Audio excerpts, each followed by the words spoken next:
ঘরের মাঠে ভারতের বিপক্ষে দীর্ঘ 22 বছরের জয়ের ক্ষুধা নিবারণ করলো বাংলাদেশ। অবশেষে মিলল কাঙ্ক্ষিত জয়। নিজেদের চিরপ্রতিদ্বন্দ্বী ম্যান ইন ব্লুদের হারিয়ে বছর শেষ করল টিম টাইগার্স। শেখ মুরসালিনের অসাধারণ গোলের পর হামজা সমিতদের জান প্রাণ দিয়ে লড়াই, ভারতের হাফ লাইন ডিফেন্স এবং সব ফুটবলারদের চোখে চোখ রেখে জবাব দিল টাইগাররা। ভারতের সাথে 22 বছর পর বাংলাদেশের এমন জয় নিয়ে বিস্তারিত জানবো রিপোর্ট।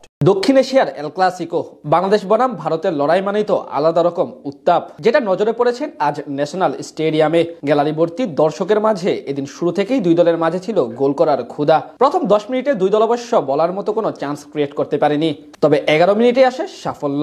ভারতের হাইলাইন ডিফেন্স থেকে মাঝমাঠ থেকে বল পান রাকিব হুসাইন।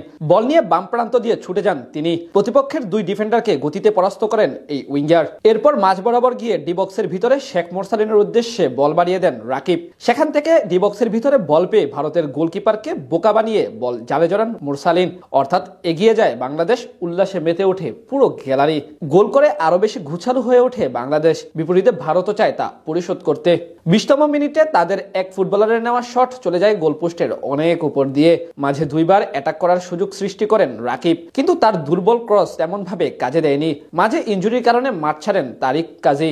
31তম মিনিটে বাংলাদেশকে নিশ্চিত গোল থেকে বাঁচিয়ে দেন হামজা চৌধুরী। গোলকিপার মিতুল মারমার বোকামিতে প্রতিপক্ষ এক ফুটবলার শট নেন ফাঁকা গোলপোস্টে। সেখানে দৌড়ে এসে হামজা হেড নিয়ে বাঁচিয়ে দেন দলকে। এরপর 40 মিনিট পর্যন্ত আরো কয়েকটি আক্রমণ করে ভারত। 43তম মিনিটে হামজার ডি বক্সের বাইরে থেকে দারুণ এক শট একটুর জন্য ঢুকেনি গোলপোস্টে। শেষ মুহূর্তে দুই দলই আরো বেশ কয়েকটি পাল্টা আক্রমণ করলেও তেমন সুবিধা করতে পারেনি। ফলে এক গোলে এগিয়ে থেকে বিরতিতে যায় বাংলাদেশ।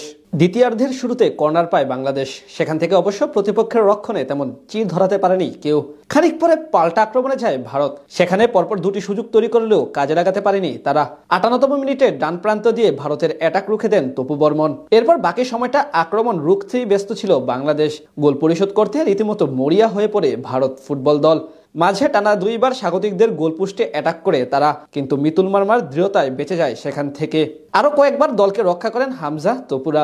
বিপরীতে 79তম মিনিটে দারুণ সুযোগ তৈরি করেন শাকিল আহমেদ তপু। প্রতিপক্ষের 3 ফুটবলারকে ড্রিবলিং করে ডি বক্সের কাছাকাছি এসে গোলপোস্টে শট নেন তিনি, কিন্তু সেখান থেকে গোল আদায় করতে পারেননি এই ফুটবলার। এর খানিক পরে আরো একবার সুযোগ তৈরি করে বাংলাদেশ। এবার ডান প্রান্ত দিয়ে ক্রস থেকে ডি বক্সের ভিতরে বল পান রাকিব, কিন্তু সেটি কাজে লাগাতে পারেননি তিনি। উল্টো পেনাল্টির আবেদন করলেও সাড়া দেননি রেফারি।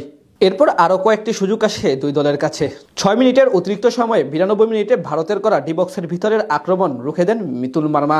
একদম শেষ মিনিটে অবশ্য আরো একটি সুযোগ তৈরি করেছিল প্রতিপক্ষ, কিন্তু বাংলাদেশের ডিফেন্ডাররা বড় কোনো বিপদ আসতে দেননি। ফলে 22 বছর পর ভারতের সাথে ম্যাচ জিতল বাংলাদেশ।